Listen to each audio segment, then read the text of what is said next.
Olá, que tal? Eu me chamo Wagner Monteiro, sou assessor de língua espanhola aqui do Sistema Positivo de Ensino.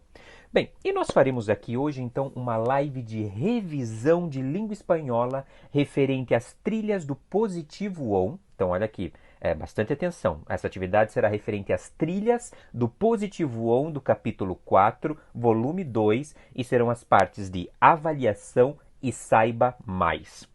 Então, nesta aula, nós vamos revisar os útiles escolares e adjetivos, os adjetivos aqui também. Então, vamos dar uma olhada aqui, primeiramente, então, qual será esse roteiro de estudo, né?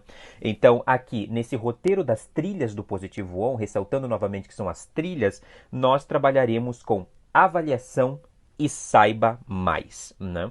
Então, aqui, bastante importante, sexto ano, que vocês parem o vídeo, revejam a explicação, se algo pareceu que foi um pouquinho rápido, voltar, pausar e rever a explicação para o aprendizado de vocês ser fantástico, ser genial, como nós dizemos em espanhol. Então, vamos lá. Nós começamos aqui, já nessa primeira imagem aqui no Positivo On, com lê a continuação um fragmento de um reportaje publicado em 2017 en el periódico argentino La Nación, e depois contesta as perguntas 1, 2, 3 e 4. Aqui vocês já podem dar uma olhadinha que o que aparece nessa imagem, né? O que ela aparece? Não são os útiles que você já conhece, não são esses objetos os objetos de classe que aparecem aqui. O que vocês estão vendo, né? Aparece aqui uma mochila, tijeras, uma tesoura. Aparece aqui uma libreta, uma caderneta, alguns livros, quadernos, lápis de colores, aparecem aqui também, vários cadernos, vários livros. Então, esse será o encaminhamento. Nós vamos trabalhar aqui, nós vamos fazer uma revisão sobre esses objetos, sim? Então, vamos para a imagem de número 2.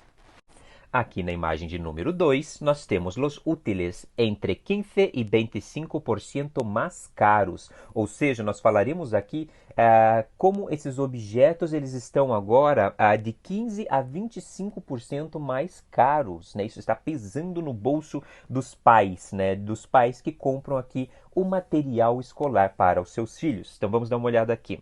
Quando falta menos de um mês para o começo das classes, os padres que queiram adelantar-se na compra de úteis escolares, ou seja, esses objetos escolares, se encontrarão com uma surpresa pouco agradável. O preço da canasta escolar já registra um aumento por lo menos el 15% e asciende a mais del 25% em alguns casos, em comparação com o ano passado. Então, como esses objetos escolares, de uma forma geral, como eles cresceram, né? Como houve um aumento aqui, um incremento de um 25%. Não? Para lá el Aguarín, os maiores aumentos se notam nas mochilas e em los repuestos. Já vamos dar uma olhada aqui o que seriam isso, né?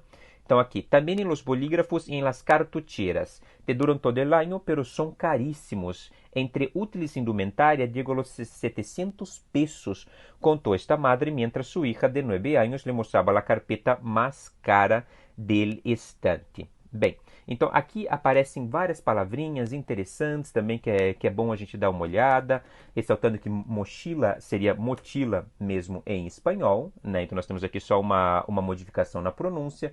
Nós temos aqui também o bolígrafo, el boli, se diz muito el boli.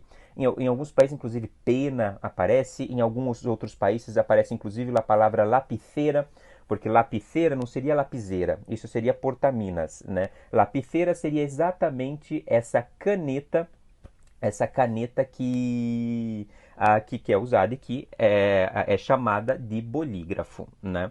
Então, essas são as primeiras palavras que aparecem aqui. Bem, e tem esse aumento em comparação ao ano passado, que isso é bastante comum, né? E vamos dar uma olhadinha também numa outra parte aqui de vocabulário.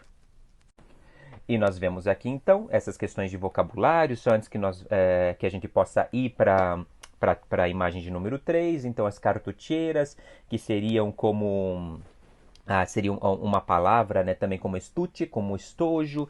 Temos os repuestos, tudo isso que é renovado, que é recarregado ao longo do ano. E a carpeta, que seria uma palavra para pasta. A pasta que o aluno leva, né, isso seria uma carpeta. E nós vamos agora, então, aqui para a imagem de número 3, e nós temos aqui algumas perguntas. Vamos trabalhar aqui, então.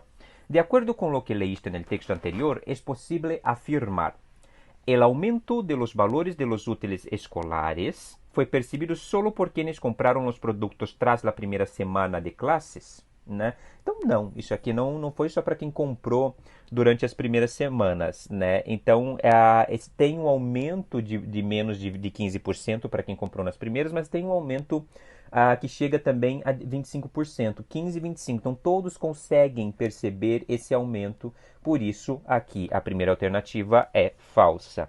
Há uma expectativa de descenso no valor da canasta escolar? Então, essa alternativa aqui, se nós pensamos também, se tem essa expectativa, né, de baixar aqui todo esse pacote, né, de baixar todo esse material escolar, ele não tem. Então, aqui também tampouco funciona, a número 2 também está incorreta. E aqui na 3, alguns produtos da canasta escolar registraram um ascenso no preço de mais de 25%, e del 25%, isso sim, isso é verdadeiro. A alternativa 3 é verdadeira, o que faz com que solo a afirmação 3 seja correta, a letra C, né? Então, teve um registro, inclusive, de mais de 25%. Então, por isso, a alternativa 3 e a letra C é a alternativa correta. Sim? Então, essa é a primeira questão. E agora nós vamos aqui para mais uma imagem. Vamos aqui então para essa imagem de número 4. Vamos dar uma olhada aqui então. A expressão útiles escolares, o que seria isso? A gente já vem conversando sobre isso aqui desde o início da aula, né? Presente a frase: os padres que queiram adelantar-se na compra de úteis escolares está relacionada à ideia de a necessidade de estudar. Não, isso não tem relação com a necessidade que as crianças, os jovens têm de estudar, né? Então isso não é verdadeiro. Os trâmites presentes na escola, a burocracia da escola, não, tampouco. Os parciales e pruebas realizados ao longo do ano, ou seja, uma relação aqui com esses exames parciais, com as evaluações, né, que uma pessoa faz ao longo do ano, tampouco. Com os espaços relacionados com as práticas deportivas, ou seja, com os polideportivos de uma escola, tampouco, aqui sim, os produtos e objetos utilizados por el alumnado. E aqui, atenção que alumnado com MN, assim como aluno com MN, né? E como tem alunado e aluno também em português, mas sem esse MN que tem em espanhol. E agora, então, a letra D, nós vamos agora para a imagem de número 5. Seguindo aqui com esse vocabulário aqui importante nessa live de revisão sexto ano aqui no Positivo On, seguindo esse nosso caminho aqui pelo Positivo On, vamos dar uma olhada aqui na imagem 5. As palavras bolígrafo, bolígrafos e indumentária presentes no fragmento do texto leído podem ser traduzidas ao português brasileiro respectivamente como. Então, aqui como borrachas e lancheiras, né? Aqui não, né? Não funciona. Então, borracha, isso que nós vemos que borracha seria goma, não funciona aqui em espanhol, do espanhol para o português, essa tradução. O que seria como na fiambreira para llevar la merienda, seria uma possível tradução aqui para lancheira. Então, fiambreira seria uma tradução, não funciona. Então, borrachas e lancheiras, goma, fiambreira, não funciona como bolígrafo indumentário. Depois, vamos pensar que se lápis de cor e esquadro tampouco funciona, porque lápis de cor seriam os lápis de colores, né? É uma possível tradução, né? Se nós pensamos aqui. Então, não funciona, né? Os lápis de colores, eles não funcionam aqui.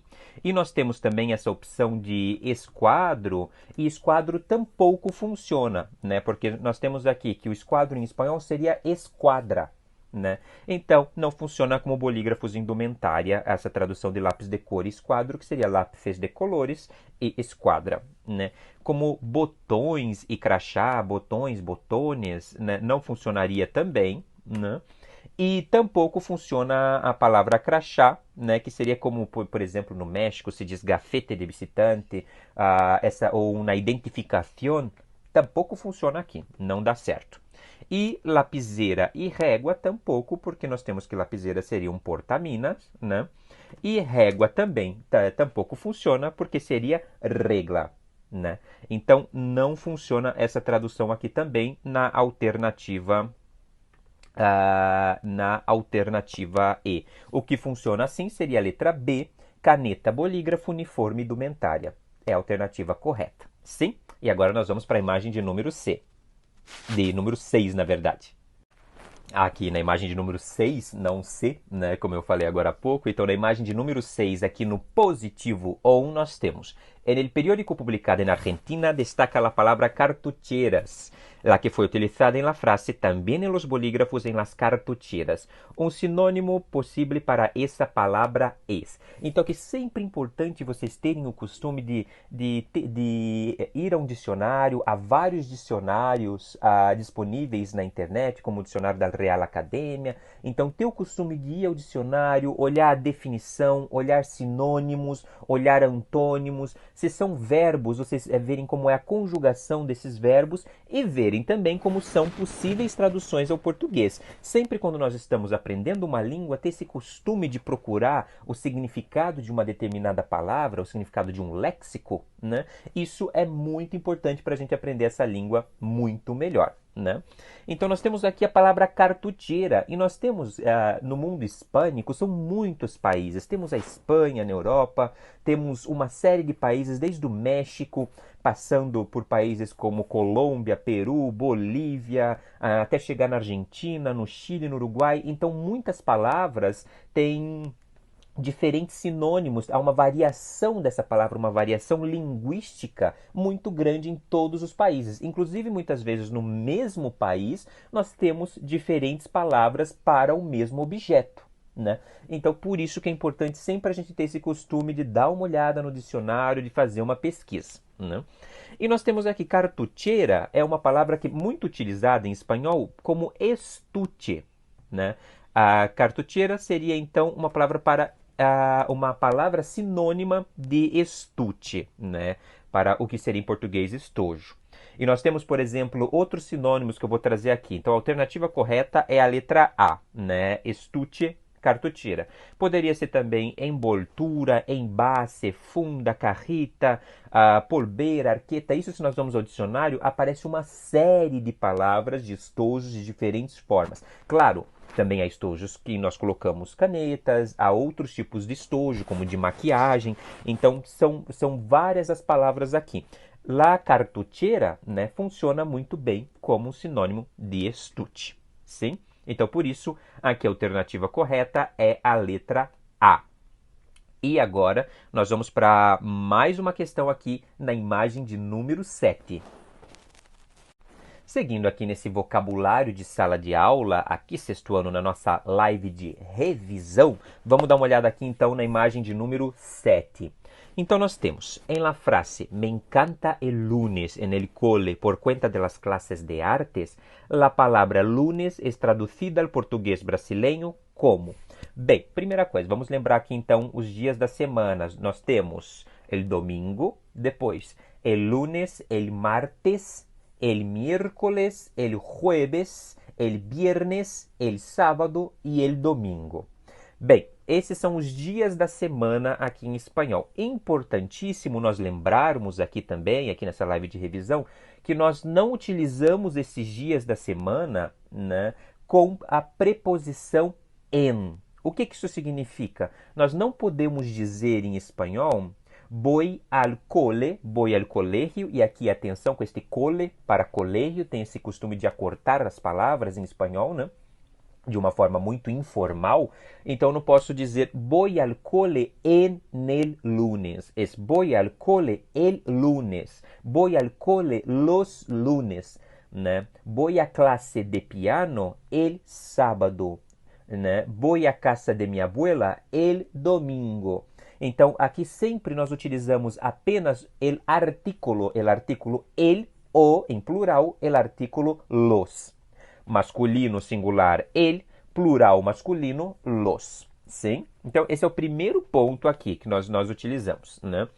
E, novamente, domingo, lunes, martes, miércoles, jueves, viernes, sábado, e sábado e domingo formam el fin de semana. Então, a palavra para segunda-feira é lunes. Né? Aqui é esse dia, o dia que nós começamos, o primeiro dia útil, né? O primeiro dia laboral seria el lunes. Sim? Então, revisar aqui essa parte em que eu falei sobre os dias da semana, pausa, volta, revisa. Vocês podem, inclusive, pensar atividades que vocês fazem em cada um desses dias da semana para treinar, para repassar este conteúdo. Sim? E agora, nós vamos para a imagem de número 8. Aqui vamos para a imagem de número 8, um conteúdo muito interessante que aparece aqui. Como te definirias? Nessa seção Saiba Mais. Aqui então no positivo on, vocês estão na seção agora Saiba Mais nessa imagem de número 8. Como te definirias? Aqui essa estrutura incondicional. Como te definirias? Se pudieras definir-te, no como te definirias? Então, se tuvieras que descrever-te, como te definirias? É a pergunta. E se tuvieras que hablar acerca de la personalidad, ou seja, del carácter de tus padres ou de um amigo tuyo? Que virtudes ou valores utilizarias para descrever a cada uma de estas personas? Né? Amplia tu lista de adjetivos de personalidade agora mesmo. Então, nós temos aqui, primeiramente, antes que vocês pudessem descrever a vocês mesmos, vamos dar uma olhada nas estruturas aqui que podem ajudar para que vocês possam fazer essa descrição. Então, aqui na imagem de número 8, nós temos: Mi tia de Buenos Aires es la persona más ansiosa del mundo. De ansiedad, es ansiosa. Tiene angústia, tiene zozobra. Isso se escreve com a letra Z de zozobra, né? Tiene zozobra. Mi tia de Buenos Aires es la persona más ansiosa del mundo. Es muy ansiosa. De chica, ou quando era ninha, não de chica, Núria era muito tímida e cerrada, ou seja, não era uma pessoa extrovertida. Uma pessoa que não é tímida é extrovertida. Né?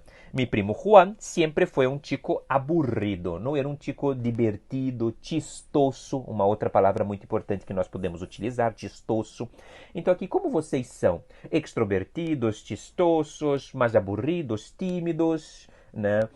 Então são todas palavras muito utilizadas, né? Aqui para descrever, vocês podem descrever vocês mesmos, aqui como que vocês são, de que maneira é uma pessoa tranquila ou não, como que é a personalidade dos pais de vocês, né? Ou de um amigo de vocês, como é a personalidade do pai, como que é, se é uma pessoa mais brincalhona, mais bromeadora, né? Então, bromeador também é uma palavra que é muito interessante para descrever uma pessoa, mais séria, né? Então, é importante que essa primeira parte do vocabulário, e nós já vamos para a imagem 9, dar uma olhada também em outras imagens que aparecem com vocabulário também de descrição, aqui, dessa descrição psicológica para definir uma pessoa, né? El carácter, la personalidade. Na imagem de número 9, aqui como te definirias, aqui seguem também, aqui nós temos dois casais, ou seja, dos parejas. Aqui dos parejas, vamos dar uma olhada então que descrição que aparece aqui, como que são descritas essas pessoas, né? Estes são mis padres, e aqui muita atenção que se utiliza para descrever uma pessoa, o demonstrativo e o demonstrativo masculino singular, este masculino plural, estos. Feminino singular esta, feminino plural estas. Então, por isso que aqui muita atenção que são estos. E se fosse um demonstrativo um pouco mais longe ou muito mais longe, esse seria estos, essos, aquellos. Essa diferença aqui. O que é este, estos, esta, estas, seria esse, essos, essa, essas. E, muito mais longe, aquele, aquella, aquellos, aquellas. Né? Então aqui muita atenção que o plural se faz com a letra O, diferentemente no plural masculino, claro, né? Diferentemente do português que se faz com a letra E. O que em português é estes, esses e aqueles, em espanhol, estos, essos e aquellos. Então temos aqui, estos são mis padres, mi papá, mi padre, não mi papá, uma forma muito informal aqui, mi papá é muito inteligente e mi mamá super alegre. Né? Então aqui o caráter do pai, essa personalidade, né? Uma marca é a inteligência, é muito inteligente, e a mãe, ela é muito divertida, alegre, uma pessoa contenta, está sempre contenta. Aqui um outro vocabulário interessante que apareceu aqui também. E mis abuelos são uns amorosos, ou seja, são amáveis, amorosos, suelen dar muito amor, né? Então, mis abuelos son unos amorosos, los quiero mucho, ou seja, los amo, los quiero, né? Aqui essa estrutura de querer a uma persona é amar a uma persona, né? Me gustam mis abuelos, né? Los quiero mucho. Sim? Então aqui mais um pouco de estruturas de vocabulário que vocês podem utilizar. E vamos para a imagem de número 10. Na imagem de número 10, nós temos aqui um cachorrinho muito simpático, muito amable, né? Pode ser travieso, né? Ele pode ser travieso, um perro. E vocês têm mascotes, né? As mascotas. Um perro, um gato, né? Vocês têm uma tortuga também, né? São mascotas muito comuns, né? Que as pessoas têm. Então aqui vamos ver que vocês podem descrever também essa mascota. E se você não tem um cachorrinho, um gato, o primo, um amigo, uma pessoa conhecida que tenha, né? Vamos dar uma olhada aqui então. Mi mascota é muito perezosa. Ou seja, se ela não é tão dinâmica, assim, não tem essa atitude de estar de um lado para o outro, é perezosa, tem pereza, né? Ou seja, preguiça. Le encanta dormir todo el dia, ou seja, a ella le gusta dormir todo el dia, le encanta, essa estrutura pronominal aqui do verbo encantar, que é como o verbo gustar. Le encanta, le gusta, le apetece, são todos verbos aqui que têm que ser construídos com pronomes, né? Então também, além de descrever como vocês são, né? Como são essas mascotas? Como são as mascotas, né? Tus mascotas ou as mascotas de outras pessoas, sim? Muito bem, então aqui fazer essa descrição aqui para revisar esse vocabulário que é muito importante em língua espanhola, o vocabulário de descrição de caráter, de personalidade, sim? Muito bem, assessora. Então, não se esqueçam de rever o vídeo, refazer as atividades, pausar, sim, para que o aprendizado de vocês seja ainda melhor em língua espanhola, em língua castelhana, sim? Então, por hoje é isso. Até a próxima live de revisão do SPE com você. Bom trabalho e bons estudos. Hasta la vista, chicos!